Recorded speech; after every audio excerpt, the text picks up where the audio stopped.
Welcome to my channel. ಇವತ್ತಿನ ವಿಡಿಯೋದಲ್ಲಿ high school ಮಕ್ಕಳ ಗೌರ್ಮೆಂಟ್ ಸ್ಕೂಲ್ ಇರುತ್ತಲ್ವ, ಸೊ ಹೈಸ್ಕೂಲ್ ಮಕ್ಕಳಿಂದು ಜಾಕೆಟು ಯಾವ ಥರ ಕಟಿಂಗ್ ಮಾಡಿ ಸ್ಟಿಚಿಂಗ್ ಮಾಡೋದು ಅನ್ನೋದನ್ನ ಇದೇ ವಿಡಿಯೋದಲ್ಲಿ ಎರಡನ್ನೂ ತೋರಿಸ್ತಾ ಇದ್ದೀನಿ. ಸೊ ವಿಡಿಯೋ ಪೂರ್ತಿಯಾಗಿ ನೋಡಿ, ಎಲ್ಲೂ ಸ್ಕಿಪ್ ಮಾಡೋಕ್ಕೆ ಹೋಗಬೇಡಿ. ಹಾಗೆ ವಿಡಿಯೋ ಇಷ್ಟ ಆದರೆ ಪ್ಲೀಸ್ ಒಂದು ಲೈಕ್ ಕೊಡಿ. ಬನ್ನಿ ಹಾಗಾದರೆ ವಿಡಿಯೋ ಸ್ಟಾರ್ಟ್ ಮಾಡೋಣ.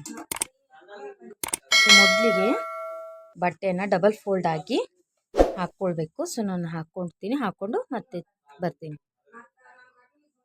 ನೋಡಿ, ಬಟ್ಟೆನ 4 ಫೋಲ್ಡ್ ಆಗಿ ಹಾಕ್ಕೊಂಡಿದ್ದೀನಿ. ಕ್ಲೋಸು ನನ್ನ ಕಡೆ ಇದೆ, ಓಪನು ಆ ಕಡೆ ಇದೆ. ಇದು 4 ಲೇಯರಲ್ಲಿ ಯಾಕೆ ಹಾಕ್ಕೊಂಡಿದ್ದೀನಿ ಅಂದರೆ, ಈಗ ನಾನು ಬ್ಯಾಕ್ ಪಾರ್ಟ್ ಕಟಿಂಗ್ ತೋರಿಸ್ತೀನಿ. ಬ್ಯಾಕ್ ಪಾರ್ಟಲ್ಲಿ ಡಬಲ್ ಲೇಯರ್ ಬಟ್ಟೆ ಬೇಕಾಗುತ್ತೆ. ಒಂದು ಟರ್ನ್ ಮಾಡಿ ಹೊಲಿಸೋದಕ್ಕೆ ಡಬಲ್ ಬಟ್ಟೆಯಲ್ಲಿ ಸ್ಟಿಚಿಂಗ್ ಮಾಡುವಂಥದ್ದು ಇದು. ಸೊ ಹಾಗಾಗಿ ಈಗ ನೋಡಿ, ನಾನು 4 ಲೇಯರಲ್ಲಿ ಹಾಕ್ಕೊಂಡಿದ್ದೀನಿ. ಹಾಕ್ಕೊಂಡು ಅದು ಚೆಸ್ಟು 32 ಇಂಚಿಂದು ಅದು ಜಾಕೆಟ್ ಇದೆ. 32 ಇದು 32ಅನ್ನು ನಾವು 4 ಭಾಗ ಮಾಡಿದಾಗ 8 ಇಂಚ್ ಬರುತ್ತೆ. 8 ಇಂಚು ಅಲ್ವಾ? 32ನ 4 ಭಾಗ ಮಾಡಿದಾಗ 8 ಇಂಚ್ ಬಂತು. ಸೊ 8 ಇಂಚನ್ನ ನಾವಿಲ್ಲಿ ತಗೊಳ್ಬೇಕಾಗತ್ತೆ. ಸೊ ನೋಡಿ, 8 ಇಂಚಿಗೆ 1 ಇಂಚ್ ಎಕ್ಸ್ಟ್ರಾ ಮಾಡಿಕೊಂಡು 9 ಇಂಚು ಬಟ್ಟೆನ ತೊಗೊಂಡಿದ್ದೀನಿ. 8 ಇಂಚು ಅದರದ್ದು ಫುಲ್ಲು ಇದು ಬರುತ್ತೆ. 8 ಇಂಚು ಚೆಸ್ಟ್ ಬರುತ್ತೆ, ಪ್ಲಸ್ 1 ಇಂಚ್ ಮಾಡ್ಕೊಂಡು 9 ಇಂಚು ಈ ಥರ ಬಟ್ಟೆನ ಇಟ್ಕೊಂಡಿದ್ದೀನಿ. 4 ಫೋಲ್ಡಾಗಿ ಮಡಚ್ಕೊಂಡು ನಂತರ ಇದು ಫುಲ್ಲು ಲೆಂತು 20 ಇಂಚ್ ಇದೆ. ಇದ್ರದ್ದು ಲೆಂತು, ಜಾಕೆಟ್ದು ಲೆಂತ್ 20 ಇಂಚ್ ಇದೆ. 20 ಇಂಚಿಗೆ ನಾನು ಸ್ಟಿಚಿಂಗ್ ಮಾರ್ಜಿನ್ಗೆ ಹೇಳ್ಕೊಂಡು ನಾನು 20 ಇದೆ ಅಲ್ವಾ, 1.5 ಇಂಚಿನಷ್ಟು ಎಕ್ಸ್ಟ್ರಾ ತೊಗೋತೀನಿ. ಅಂದರೆ 20 ಇಂಚು ಉದ್ದ ಇದೆ. 20 ಇಂಚಿಗೆ 1.5 ಎಕ್ಸ್ಟ್ರಾ ಇಟ್ಕೊಳ್ತಿದ್ದೀನಿ. ಯಾಕಂದರೆ ಸ್ಟಿಚಿಂಗ್ ಮಾರ್ಜಿನ್ಗೋಸ್ಕರ ಇಟ್ಕೊಂಡು ನೋಡಿ ಇಲ್ಲಿಗೆ ಮಾರ್ಕ್ ಹಾಕೋತೀನಿ. ಇಲ್ಲಿಗೆ ಮಾರ್ಕ್ ಹಾಕ್ಕೊಂಡು ಇದನ್ನು ನಾನು ಬಾಕ್ಸ್ ಹಾಕ್ಕೊಳ್ತೀನಿ.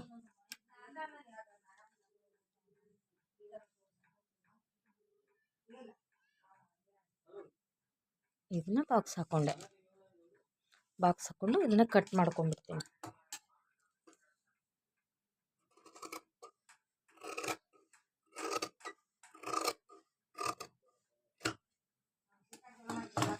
ಸೊ ಇದರಲ್ಲಿ ನಂತರ ನಾವು ಫ್ರಂಟಲ್ಲಿ ತೆಗೆಯೋಣ. ಸೊ ಇಷ್ಟು ನಮಗೆ ಜಾಕೆಟ್ ಲೆಂತ್ ಬೇಕಾಗುತ್ತೆ. ಇನ್ನು ಇದು ಫುಲ್ಲು ಶೋಲ್ಡರು 13 ಇಂಚಿದೆ. ಸೊ 13ರದ್ದು ಅರ್ಧ ಭಾಗ ನೋಡಿ, 13 ಅಲ್ವಾ? ಸೊ 13ರದ್ದು ಅರ್ಧ ಭಾಗ ಅಂದರೆ 6.5 ಇಂಚ್ ಬರುತ್ತೆ. 6.5 ಇಂಚು ನಾನಿಲ್ಲಿ ಮಾರ್ಕ್ ಹಾಕ್ಕೊಳ್ತೀನಿ. 6.5 ಇಂಚು. ಇಲ್ಲಿಂದ ಆರ್ಮೋಲು 7 ಇಂಚ್ ಇಡ್ತಾ ಇದ್ದೀನಿ. ಆರ್ಮೋಲು 7 ಇಂಚ್ ಇಡ್ತೀನಿ. 7 ಇಂಚ್ ಇಟ್ಟು ಆರ್ಮೋಲ್ ರೌಂಡಿಂಗು 1 ಇಂಚು ಇಟ್ಟು ಈ ಥರ ನೀಟಾಗಿ ರೌಂಡ್ ಹಾಕ್ತೀನಿ. ಸೊ ಇಷ್ಟು. ಇದ್ರದ್ದು ಚೆಸ್ಟು 8. ಇಲ್ಲಿ 8ಗೆ ಮಾರ್ಕ್ ಹಾಕೋಣ. ಇದಾದ ನಂತರ ಇಲ್ಲಿ ನೋಡಿ, ಇಲ್ಲಿ ನಾವು ಆರ್ಮೋಲ್ ತೆಗಿಬೇಕಲ್ವ, ಇದು ಕೊರಳಿನ ಅಗಲ ತೆಗಿಬೇಕಲ್ವ. ಸೊ ಅದನ್ನು ನಾವು ಕೊರಳಿನ ಅಗಲ ಬಂದು ನಾನು 3 ಇಂಚು ಇಟ್ಕೊಳ್ತೀನಿ. ಕೊರಳಿನ ಅಗಲ 3 ಇಂಚು, ಹಾಗೆ ಕೊರಳಿನ ಉದ್ದ 2.5 ಇಂಚ್ ಇಟ್ಕೊಳ್ತೀನಿ. 2.5 ಇಂಚ್ ಇಟ್ಕೊಂಡು ಇದ್ರೊಳಗೆ ನಾವು ನೆಕ್ ಶೇಪ್ನ ತೆಗಿಬೇಕು. ಈ ಥರ ಇದು ನೆಕ್ ಶೇಪು. ಇನ್ನು ನಾವು ಇಲ್ಲಿ 8 ತೊಗೊಂಡಿದ್ವಲ್ವ, ಇಲ್ಲಿ 7.5 ತೊಗೋತೀನಿ. ಇಲ್ಲಿ 8 ಇಂಚು ಈ ಥರ ಮಾರ್ಕ್ ಹಾಕಿ ಇದನ್ನು ಇಲ್ಲಿ ಕೂಡಿಸ್ಕೊಂಡ್ಬಿಡೋದು.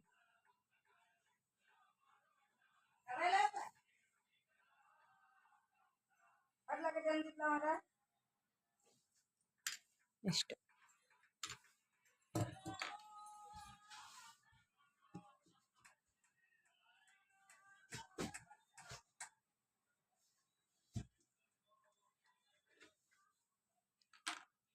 ಇದು ಬ್ಯಾಕ್ ಪಾರ್ಟು. ಹಾಗೆ ಇಲ್ಲೊಂದು ಸ್ವಲ್ಪ ಶೇಪ್ ತೆಗಿಬೇಕು.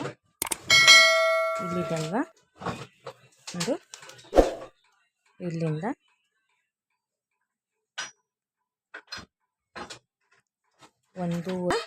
ಒಂದೂವರೆಗೆ ಹಾಕ್ಕೊಂಡು 1.5 ಇಂಚಿಗೆ ಮಾರ್ಕ್ ಹಾಕಿ ಈ ಥರ ಶೇಪ್ನ ತೆಗ್ದಿದ್ದೀನಿ. ರೌಂಡ್ ಶೇಪಾಗಿ ಈ ಥರ ರೌಂಡ್ ಶೇಪಲ್ಲಿ ತೆಗ್ದಿದ್ದೀನಿ. ಸೊ ತೆಗೆದು ಇಲ್ಲೂ ಕೂಡ ಆರ್ಮೋಲಲ್ಲಿ ಒಂದು 1/2 ಇಂಚು ಮಾರ್ಕ್ ಹಾಕಿ ಈ ಥರ ಕ್ರಾಸಾಗಿ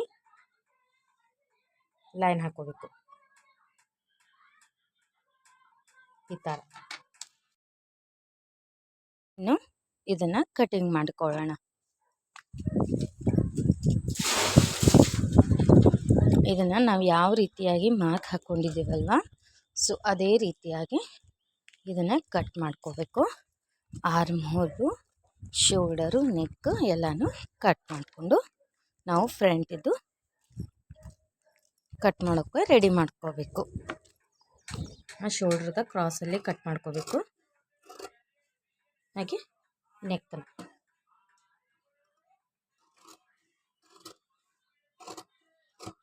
ಈ ಥರ. ಇದನ್ನು ನಾವೇನು ಮಾಡಬೇಕಪ್ಪ ಅಂತಂದರೆ ಇದನ್ನು ಏನಿದೆಯಲ್ಲ, ಸೊ ಇದೇ ಥರ ಇಟ್ಕೊಂಡು ಇದನ್ನು ಇಲ್ಲೆಲ್ಲ ಸ್ಟಿಚ್ ಮಾಡ್ಕೋಬೇಕು. ನಾನು ಸ್ಟಿಚ್ ಮಾಡುವಾಗ ತೋರಿಸ್ತೀನಿ. ಸೊ ಇದು ಬ್ಯಾಕ್ ಪಾರ್ಟು ರೆಡಿ ಆಯಿತು. ಇನ್ನು ಫ್ರಂಟ್ ಪಾರ್ಟು ಮಾರ್ಕ್ ಮಾಡೋಣ. ನೋಡಿ, ಫ್ರಂಟಿಗೂ ಕೂಡ 4 ಲೇಯರಲ್ಲಿ ನಾನು 21 ಇಂಚು 21.5 ಇಂಚು 21.5 ಇಂಚು ಕಟ್ ಮಾಡ್ಕೊಂಡಿದ್ದೀನಿ. ನೋಡಿ, 21.5 ಇಂಚು ಕಟ್ ಮಾಡ್ಕೊಂಡಿದ್ದೀನಿ. ಸೊ ಇದು ಕೂಡ ಇನ್ನು ಕಟಿಂಗ್ ತೋರಿಸ್ತೀನಿ. ಇದಕ್ಕೂ ಕೂಡ 6.5 ಇಂಚು ಶೋಲ್ಡರ್ ಇಡ್ತೀನಿ. 7 ಇಂಚು ಆರ್ಮೋಲು ಲೆಂತು, ಆನಂತರ ನೆಕ್ 3 ಇಂಚು, ಹಾಗೆ ಇಲ್ಲಿ ಚೆಸ್ಟು 8 ಇಂಚು, ವೇಸ್ಟಲ್ಲಿ 7.5 ಇಂಚು 7.5 ಇಂಚು, ಹಾಗೆ ಲೆಂತಲ್ಲಿ 8 ಇಂಚು. ಇದನ್ನಿಷ್ಟ ಇದನ್ನು ಈ ಥರ ಮಾರ್ಕು ಹಾಕೊಂಡ್ಬಿಡೋಣ. ನೋಡಿ, ಇಷ್ಟು. ಇದು ಕೂಡ ಸೇಮೇ. ಆಮೇಲೆ ನಾವು ಸ್ಟಿಚಿಂಗ್ ಮಾಡುವಾಗ ಇದನ್ನು ಮಾಡ್ಕೋಬೇಕು. ಸೊ ಇದಿಷ್ಟು. ಇದಾದ ನಂತರ ಇದರಲ್ಲಿ ನಾವು ನೆಕ್ನ ತೆಗಿಬೇಕಾಗುತ್ತೆ. ಎಷ್ಟು ತೆಗಿತೀನಿ ಅಂತ ತೋರಿಸ್ತೀನಿ ನೋಡಿ. ನೆಕ್ ಬಿಡ್ತಾನೆ ಈಗ 3 ಇಂಚ್ ಹಾಕಿದ್ದೀನಲ್ವ, ಇಲ್ಲಿಗೆ 7.5 ಇಂಚು 7.5 ಇಂಚಿನ ನೆಕ್ ಉದ್ದಾನ ತೊಗೋತೀನಿ. ತೊಗೊಂಡು ಇದನ್ನು ಬಾಕ್ಸ್ ಹಾಕೋಬೇಕು. ಬಾಕ್ಸ್ ಹಾಕೊಂಡ ನಂತರ ಇದನ್ನು ಶೇಪ್ನ ನಾವು ತೆಗಿಬೇಕಾಗುತ್ತೆ. ಈ ಥರ ನೋಡಿ, ವೀಕ್ ಶೇಪು ಬರಬೇಕು. ಈ ಥರ ಶೇಪಲ್ಲಿ ಬರಬೇಕು. ನೆಕ್ ಈ ಥರ ಶೇಪ್ ಹಾಕೊಂಡು ಇದು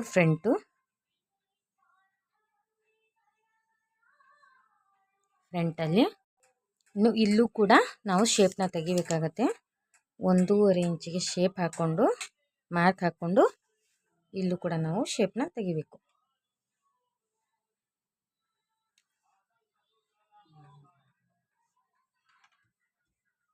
ಈ ಥರ ಶೇಪ್ ಹಾಕ್ಕೊಂಡು ಮಾರ್ಕ್ನ ಇದನ್ನು ಮಾಡಬೇಕು. ಹಾಗೆ ಇಲ್ಲೂ ಕೂಡ ನಾವು ಶೇಪ್ನ ತೆಗಿಬೇಕಾಗತ್ತೆ. ಇಲ್ಲೂ ಕೂಡ 1.5 ಇಂಚಿಗೆ ಮಾರ್ಕ್ ಹಾಕ್ಕೊಂಡು ಇದನ್ನು ರೌಂಡ್ ರೀತಿಯಲ್ಲಿ ಕೂಡಿಸ್ಕೋಬೇಕು. ಈ ಥರ ಕೂಡಿಸ್ಕೋಬೇಕು. ಸೊ ಇದನ್ನು ಕಟ್ ಮಾಡ್ಕೊತೀನಿ. ನಿಮಿಷ ಈ ಥರ.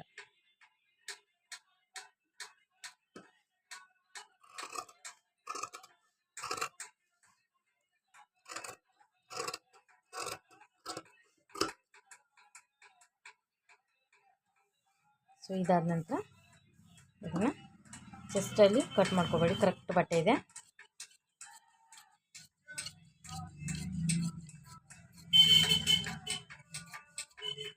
ಆರ್ಮೋಲ್ ಕಟ್ ಮಾಡ್ಕೊತೀನಿ.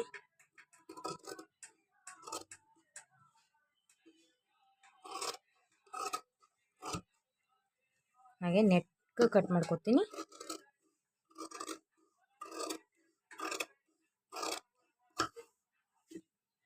ಹಾಗೆ ಇಲ್ಲೂ ಕೂಡ ಇದನ್ನು ಕಟ್ ಮಾಡ್ಕೋಬೇಕಾಗತ್ತೆ.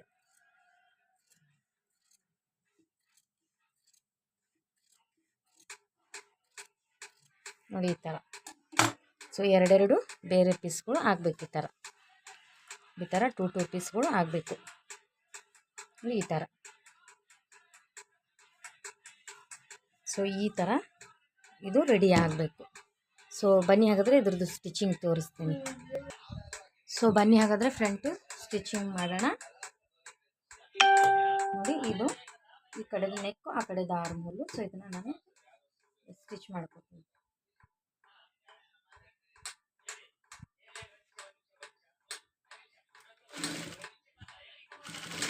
ಒಂದು 1/2 ಇಂಚ್ವರೆಗೆ ಸ್ಟಿಚ್ ಮಾಡ್ಕೋಬೇಕು. ಜಾಸ್ತಿ ಎಡ್ಜಿಗೆ ಮಾಡೋಕ್ಕೆ ಹೋಗಬೇಡಿ.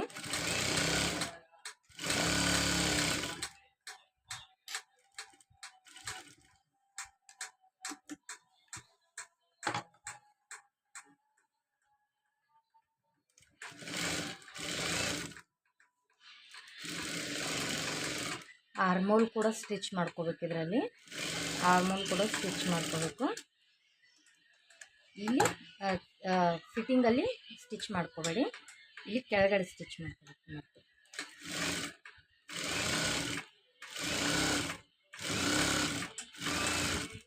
ಹಾಗೆ ಇಲ್ಲೂ ಕೂಡ ಸ್ಟಿಚ್ ಮಾಡ್ಕೋಬೇಕು.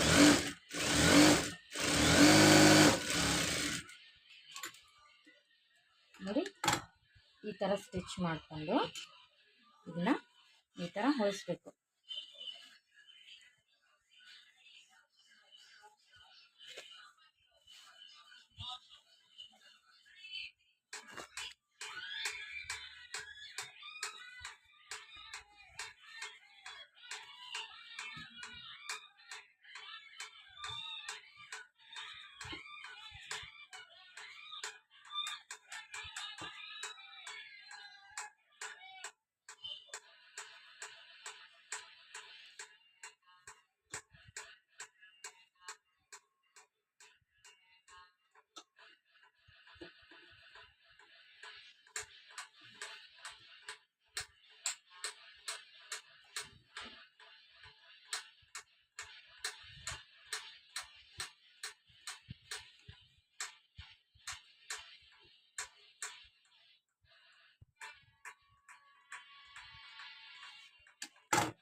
ನೋಡಿ ಈ ಥರ ಸ್ಟಿಚ್ ಮಾಡಾದ್ಮೇಲೆ ಈಗ ಮತ್ತೆ ಅದ್ರ ಮೇಲೆ ಒಂದು ಸ್ಟಿಚ್ ಹಾಕೊಂಡು ಬರಬೇಕು.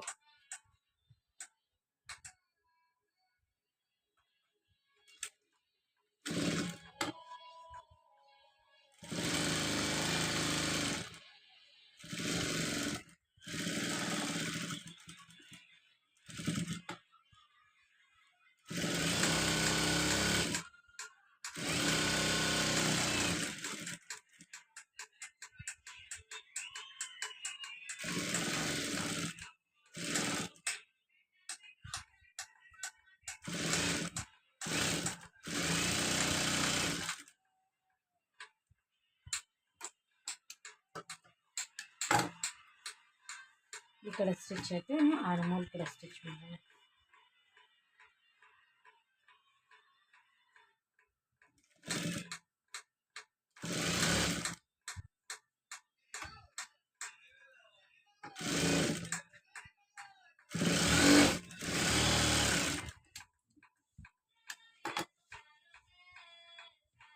ಸೊ ನೋಡಿ ಈ ಥರ ರೆಡಿ ಮಾಡ್ಕೋಬೇಕು.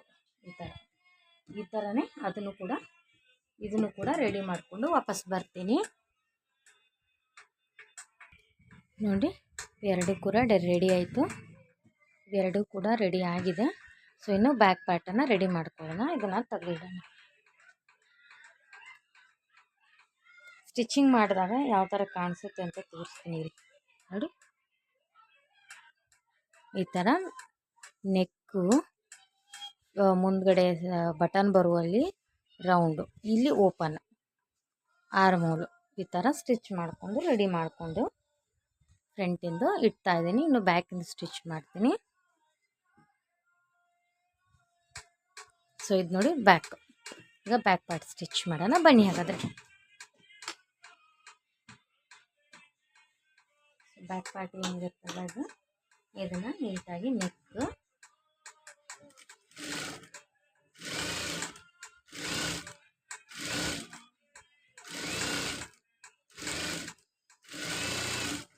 ನೆಕ್ಕನ್ನು ಹಾಗೆ ಆರ್ಮ್ ಹೋಲು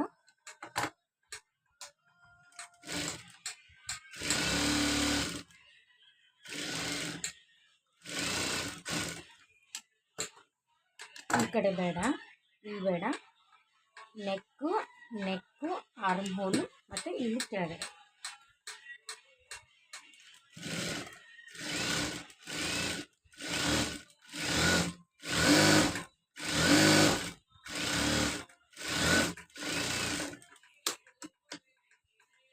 ಈ ಕಡೆ ಒಂದು ಆರ್ಮ್ ಹೋಲು ಸ್ಟಿಚ್ ಮಾಡ್ತೀನಿ.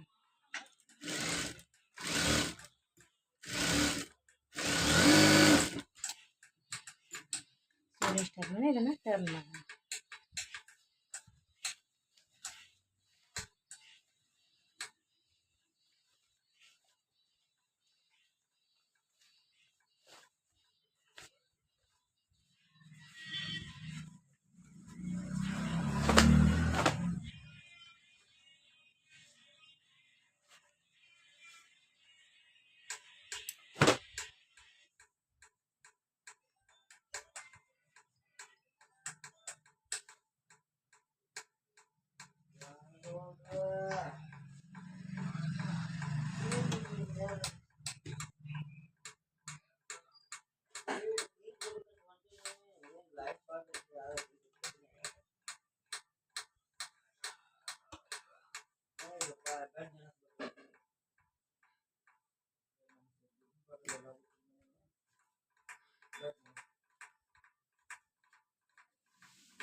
ನಾನು ನೆಕ್ನ ಸ್ಟಿಚ್ ಮಾಡ್ತೀನಿ.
ನೋಡಿ ಬ್ಯಾಕ್ ಕೂಡ ರೆಡಿ ಆಯಿತು. ಇನ್ನು ಇದಕ್ಕೆ ನಾವು ಫ್ರಂಟನ್ನು ಅಟ್ಯಾಚ್ ಮಾಡಿ ಸ್ಟಿಚ್ ಮಾಡೋಣ. ಇದನ್ನು ಬ್ಯಾಕ್ ಈ ಥರ ಇಟ್ಕೊಂಡು ಇನ್ನು ಫ್ರಂಟಿಗೆ ಇಡೋಣ.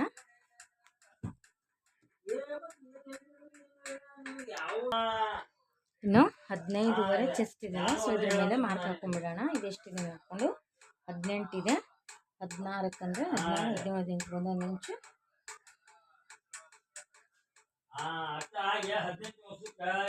ನೋಡಿ 16 ಚೆಸ್ಟು. ಹಾಗೆ ಇದನ್ನ ಇದ್ರ ಮೇಲೆ ಇಟ್ಕೊಂಡು ಸ್ಟಿಚ್ ಮಾಡೋಣ.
ನೋಡಿ ಈ ಥರ ಶೋಲ್ಡರ್ ಸ್ಟಿಚ್ ಮಾಡಿದ್ಮೇಲೆ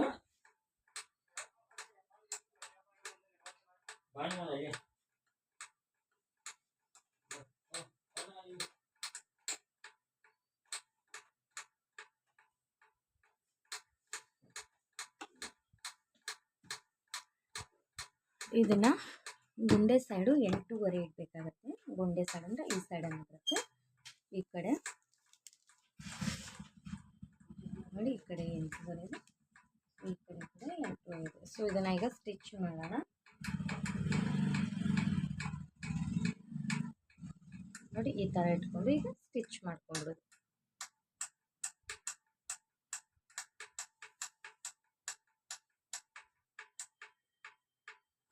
ಇದನ್ನು ಈ ಥರ ಸ್ಟಿಚ್ ಮಾಡೋಣ.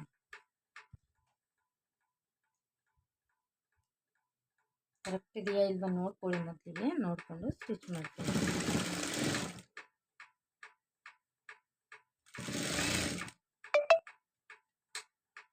ಇಲ್ಲಿ 7.5 ಇಡಬೇಕು. 7.5 ನೋಡಿ ಇಲ್ಲಿ.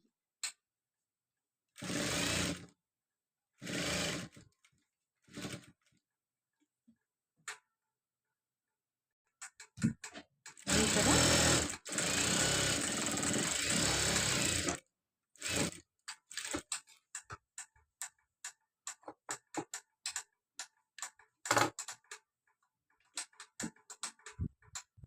ಈ ಕಡೆ ಸ್ಟಿಚ್ ಮಾಡಿದಾಗೆ ಈ ಕಡೆನೂ ಫಿಟ್ಟಿಂಗಿಗೆ ನಾವು ಸ್ಟಿಚ್ ಮಾಡಿಕೊಂಡ್ರೆ ಇದು ಜಾಕೆಟ್ ರೆಡಿ ಆಗುತ್ತೆ. ಯಾವ ಥರ ರೆಡಿ ಆಯಿತು ಅಂತ ತೋರಿಸ್ತೀನಿ ನೋಡಿ. ಈ ಥರ ಜಾಕೆಟು ರೆಡಿ ಆಯಿತು. ಸೊ ತುಂಬಾ ಈಸಿ ಇದನ್ನು ಜಾಕೆಟ್ನ ಸ್ಟಿಚ್ ಮಾಡೋದು, ಈಸಿಯಾಗೇ ಹೇಳ್ಕೊಟ್ಟಿದ್ದೀನಿ. ಸೊ ಈ ವಿಡಿಯೋ ಇಷ್ಟ ಆಗಿದೆ ಅಂದ್ಕೊಳ್ತೀನಿ. ಈ ವಿಡಿಯೋ ಇಷ್ಟ ಆದರೆ ಪ್ಲೀಸ್ ಒಂದು ಲೈಕ್ ಕೊಡಿ, ಹಾಗೆ ಫ್ರೆಂಡ್ಸ್ ಆ್ಯಂಡ್ ಫ್ಯಾಮಿಲಿಗೆ ಶೇರ್ ಮಾಡಿ. ಓಕೆ ಬಾಯ್ ಫ್ರೆಂಡ್ಸ್, ಮುಂದಿನ ವಿಡಿಯೋದಲ್ಲಿ ಮತ್ತೊಂದು ಕಂಟೆಂಟ್ ಜೊತೆಗೆ ಬರ್ತೀನಿ. ಬಾಯ್.